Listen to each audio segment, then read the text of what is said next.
PT24, driving business.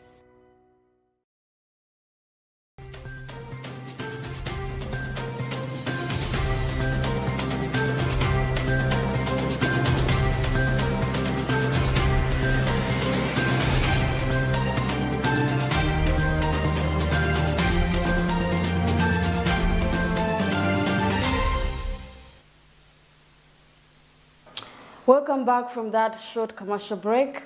Thank you for having your eyes still glued on Smart 24 TV, where we drive your business. Now, in this feature story, we look and analyze the evolution of the housing sector in Uganda. Let's have a look. As Uganda celebrates 60 years of independence, there has been steady growth in the housing sector since the year 1962. However, there is still need for planned settlement, like the use of condominiums. We take you step by step into the evolution of the housing sector. When Uganda took, when Uganda got independence, it's that there were very few people, and there were very many towns established in the whole of Uganda. It's Kampala, Masaka, Mbalala, Kabale, Fort Portal, Mbale, Jinja, Gulu, Alua, Lira, all those mentioned, So all those were the ones that were looked at as urban settlement. And then they were planned, and people started staying in those places. But along the way, during Amin's time, where there was a big crisis, and also when we went into into fighting, many people moved from those urban centers, started running away to the villages. World over, the real estate business is growing fast, and Uganda is no exception. More property agents and companies are springing up every other day in response to the growing demand for houses. By Independence Day in 1962, Kampala had a population of 2 million people, and urban planning had not considered the city's rapid growth. For it to meet the demands of the growing population, the government established the National Housing Corporation Act of 1964 post-independence. The act was later cancelled by the 1974 decree to form the National Housing and Construction Corporation. It was tasked with increasing housing facilities in the country, rehabilitating the housing industry, and encouraging Ugandans to own homes in an organized environment. From 1964 to the early 1970s, the company built as many as 2,384 units of various types in Bukoto, Bugolobi, Nakasero, Mulago, and Wandegeya. In 1989, it embarked on increasing the housing stock in the country, as well as rehabilitating various properties which were run down during the various wars in the 1970s and early 1980s. This housing boom was unheard of for more than 3 decades ago.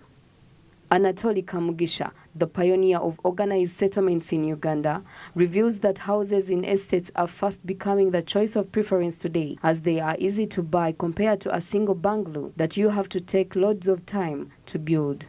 Although they have not existed for long, estates are developing very fast in the middle-class residential neighborhoods in Uganda. In that time, there were no much business of building houses, because governments were always trying to settle, trying to recover from economic challenges, recovering from political instabilities.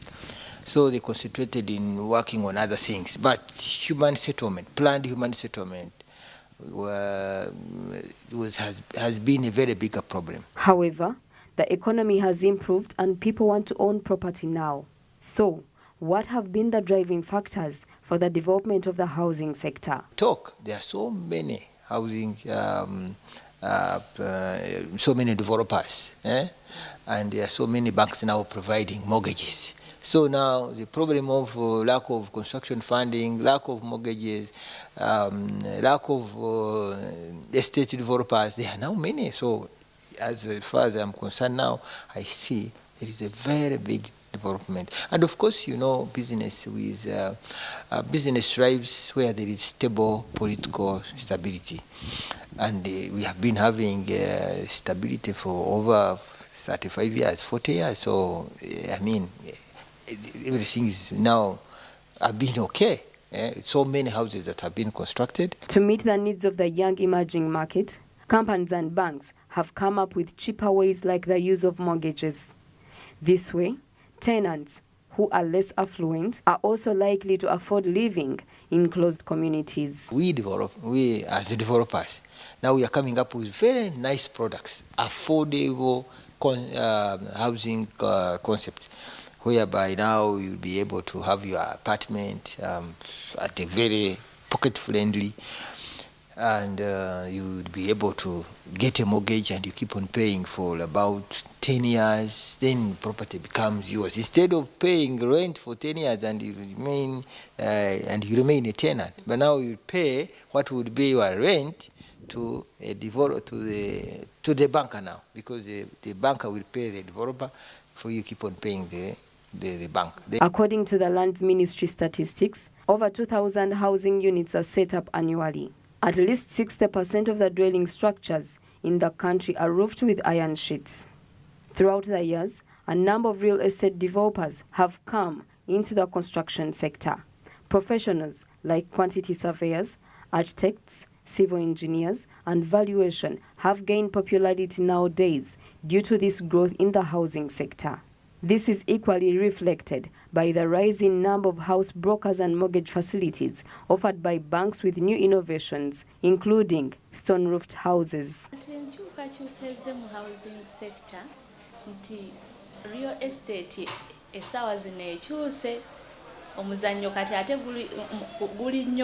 a lot has changed in the real estate sector, where now the focus is on the low-income earners, where small houses can be constructed with those that have little money.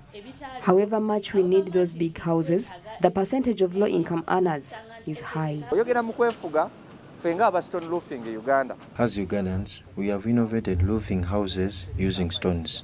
Before, Uganda's tourism identity was in visiting game parks, but as we speak, even when a tourist is in a plane, they are able to recognize a house roofed with stones, and this shows how independent we are. Upon growth of the sector, challenges still persist, especially in regards to physical planning, where new ideas should be adopted too, like the use of mortgaged condominiums and the increase of prices on construction materials, which now account for 80%, according to the Uganda Bureau of Statistics report. So those condominium apartments can be bought under a mortgage arrangement. A mortgage arrangement meaning that the bank pays it for you and it becomes a loan on your side. Then you keep on servicing that loan. And the moment you finish up that loan and paying that loan with the money that would have been your rental payment, then that's why we call it a mortgage, and that's why we call that one a condominium mortgages. That's what it means. Construction materials, that is cement, sand, you know, those things. It is taking, actually, if it is in percentages, 80%, it is construction materials. Utilities, only 7, actually 0.1%. It is 1% actually. The services, 12%, and labor, it is 6.9%. So you can see what materials are going to influence the respective index. There is a need to be vertical, meaning that there is one plot, but it can accommodate about other people. So when we go that direction, that's when we can have space on the land. Otherwise, short of that, every piece of land will be occupied by other people who are going to come, and naturally they will come. The Ministry of Lands, Housing and Urban Development has developed a comprehensive national physical development plan to address human settlements as well as other human patterns. According to the Minister of Lands, Housing and Urban Development, Judith Nabakoba, revealed that Uganda is facing a housing deficit of approximately 2.4 million units, and this plan seeks to help in land use, which is key in locating houses appropriately. Housing delivery alone is not the ultimate solution. Land use planning is very key so that we don't only provide housing, but it must be located appropriately through efficient land use planning. In this context, the ministry has developed a comprehensive national physical development plan to address human settlements as well as and other land use patterns. Institutional housing in another area where government has identified a glaring gap.